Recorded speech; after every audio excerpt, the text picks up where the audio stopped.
Bismillahirrahmanirrahim. Assalamualaikum warahmatullahi wabarakatuh. Innal hamdalillahi nahmaduhu wa nasta'inuhu wa nastaghfiruh wa na'udzu billahi min shururi anfusina wa min sayyiati a'malina. Man yahdihillahu fala mudhillalah wa man yudhlil fala hadiyalah. Asyhadu an la ilaha illallah wa asyhadu anna Muhammadan abduhu wa rasuluhu la nabiyya ba'dah. Allahumma salli wa sallim wa barik ala Muhammad wa ala alihi wa ashabihi wa man sara ala nahjihi ila yaumiddin wa ba'du. Ikhwatul iman rahimani wa rahimakumullah jemain, ustadz-ustadzah, segenap pemirsa Ittihad Channel yang insyaallah dimuliakan Allah Subhanahu wa taala. Alhamdulillah pada kesempatan kali ini kita bisa bersama-sama berkumpul untuk ngaji bareng tentang tauhid, dan atas dasar ini pula sekolahan kita dirikan, lembaga kita dirikan, karena memang ternyata tauhid itu memiliki keutamaan yang sangat besar. Tentunya ini melanjutkan kajian ustadz-ustadzah kemarin ya. Namun kita pada kesempatan pagi kali ini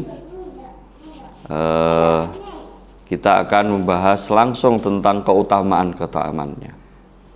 Jadi nanti kita akan bicara tentang sejarah betapa Allah Subhanahu wa taala itu hanya menurunkan pertolongannya kepada ahli tauhid. Itu yang tentu kita catat. Di sini Syekh At-Tamimi mengatakan dalam kitab tauhidnya, termasuk keutamaan tauhid adalah di samping tauhid itu bisa menggugurkan dosa, bisa menghapus dosa, sebagaimana hadis Rasulullah SAW, ya bena Adam, in ataita bi qurabil ardi khotoya thumma lam yusriku bi la ataitu ka bi qurabihal magfiratan. Dalam sebuah hadis qudsi Allah mengatakan, wahai anak Adam, kalau seandainya kelak nanti engkau datang kepadaku pada yaumil qiyamah, pada yaumil mahsyar, engkau datang kepadaku membawa sepenuh bumi, maka niscaya aku akan akan tetapi kamu tidak menyekutukanku, engkau mendatangiku dengan membawa sepenuh dosa sepenuh bumi,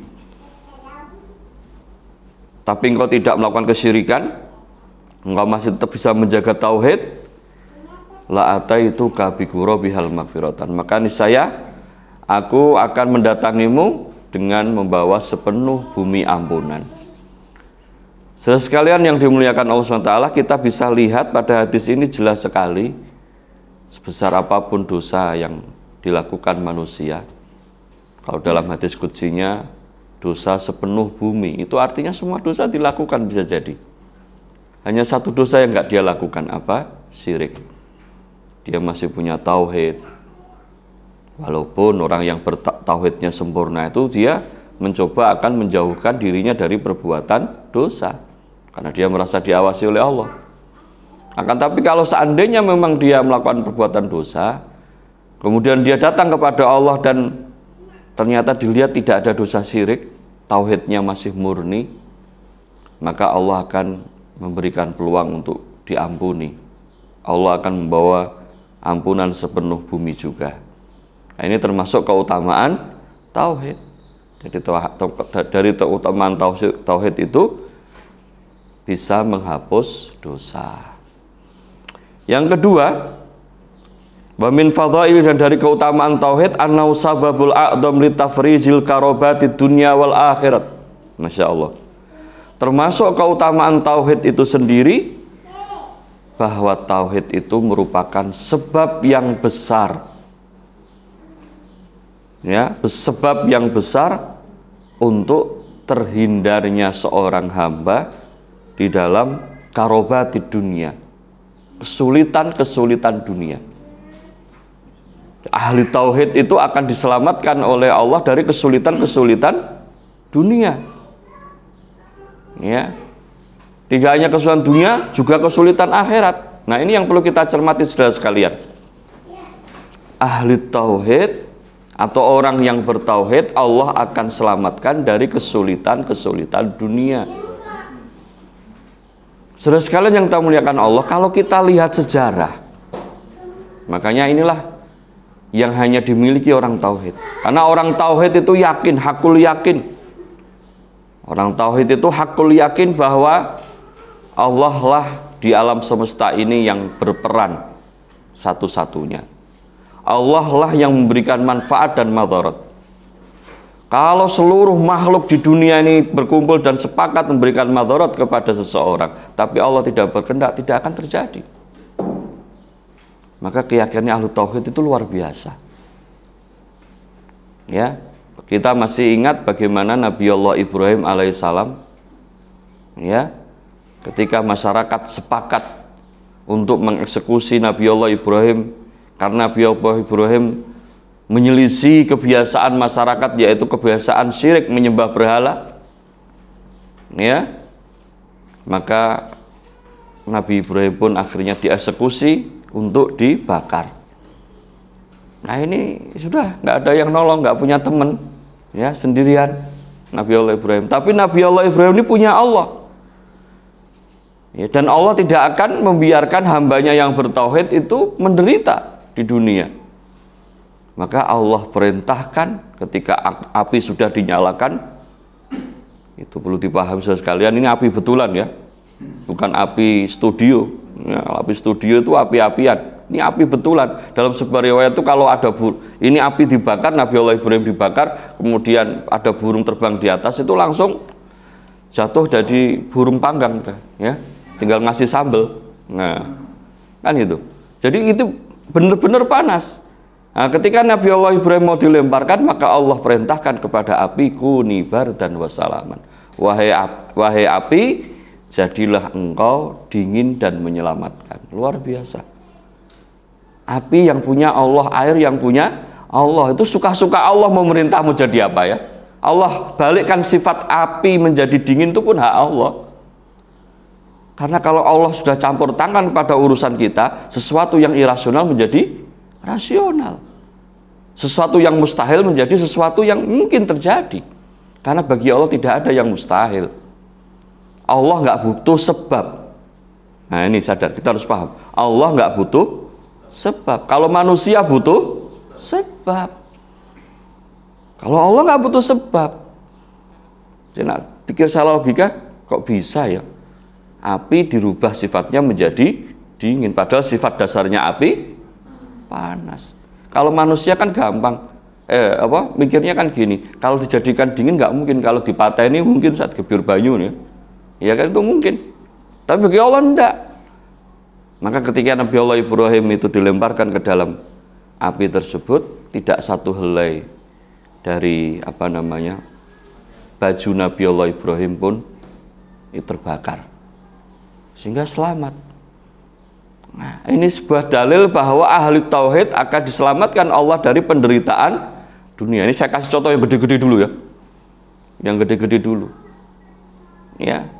Nah, demikian juga saudara sekalian yang dimuliakan Allah, kalau kita lihat sejarah ya, sejarah ini banyak sekali. Mungkin ini beberapa cerita ini saya nukil ya.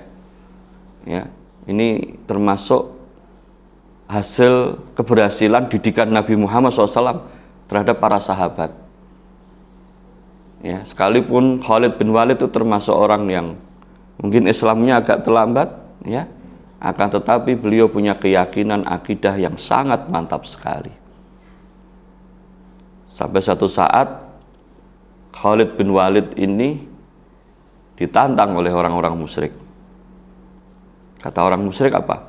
Wahai Khalid, apakah benar Muhammad itu rasulmu? Oh ya, Muhammad itu rasulku. Apakah benar Islam, Allah itu ada dan akan menolongmu? Iya, Allah itu ada dan akan menolongku. Dan hanya Allah yang bisa menolong manusia. kalau memang Allah akan menolong, minumlah 1 gelas racun yang saya bawa ini. Ya, Khalid ditantang suruh minum racun dengan dalih Allah, kalau memang Allah ada, Allah akan menolong Khalid bin Walid. Kata Khalid bin Walid, yang paling mapalang ditantang, dia ini aja. Jawabnya apa? Aidza syaribtu fasalim tu'minu billah. Kalau aku minum racun ini dan aku tidak mati, apa kamu akan beriman kepada Allah? Jawabnya orang musyrik apa? Ya, saya akan membenarkan ajaran agamamu. Ya, maka Khalid bin Walid pun dengan yakin meminum segelas racun tadi seraya berdoa, Bismillahi la yadurru ma'asmi say'un fil ardi wala fis sama. Dengan menyebut nama Allah yang tidak ada yang bisa memberikan manfaat di dunia ini melainkan Allah. Tidak ada yang bisa memberikan madarat di dunia ini melainkan Allah. Diminum itu racun. Ya. Nah, ini kalau bukan ahli jangan ikut-ikutan ya. Hanya dilakukan oleh profesional. Ya. Ya. Nah, itu nanti coba. Saya yakin kita itu tauhid kita ini masih emperan ya. Ya, belum seperti Khalid bin Walid. Kalau Khalid bin luar biasa, diminum ditunggu 1 jam, 2 jam nggak meninggal, 3 jam nggak meninggal, sehari, 2 hari, 3 hari nggak meninggal. Dipanggil orang musyrik. Lihat, saya nggak mati setelah saya minum racun yang kau berikan. Akhirnya orang musyrik tersebut syahadat. Ini buah dari keyakinan Khalid kepada Allah. Kalau Allah berkehendak, racun akan dirubah. Sebagaimana Allah merubah api menjadi dingin, keluar dari sifat kebiasaannya. Ini sekalian, jadi Allah itu kalau sudah ikut campur pada urusan kita, tidak ada yang mustahil bagi Allah Subhanahu wa Ta'ala. Maka tinggal kita terus menata pikiran, menata hati kita. Khususnya ketika puasa ini event yang sangat besar sekali, kesempatan yang besar untuk mengasah pikiran dan tauhid kita kepada Allah Subhanahu wa Ta'ala. Semoga bermanfaat. Assalamualaikum warahmatullahi wabarakatuh.